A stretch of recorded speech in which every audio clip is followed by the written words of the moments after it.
তো বন্ধুরা, আজকে আমি আবার মাকে নিয়ে সকালবেলায় মর্নিং ওয়াক করতে বেরিয়েছি। এই যে মার সাথে প্রেমাশ্রয়ের চারিদিকে মর্নিং ওয়াক করে।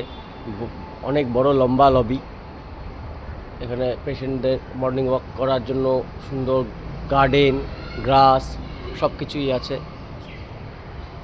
তো আমি আর মা সুন্দর এখানে অনেকটা সময় কাটাই, খুব ভালো লাগে।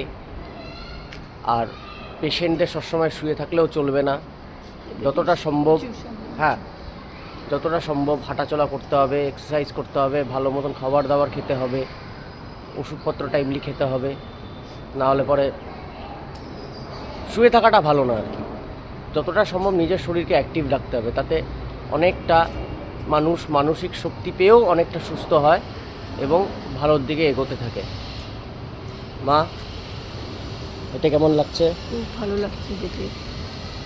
সবাইকে বলো হাঁটাচলা করতে। সবাই হাঁটাচলা করবে, তাহলে সুস্থ থাকবে।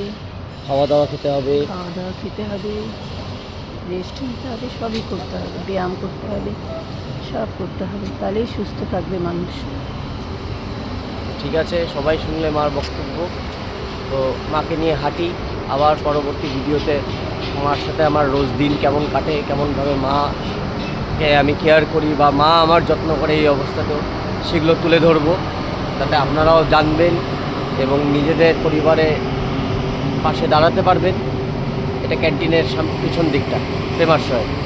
ঠিক আছে, চলুন রাখছি, আবার পরবর্তী ভিডিওতে দেখা হবে। ধন্যবাদ বন্ধুরা আমাদের ভিডিও দেখার জন্য।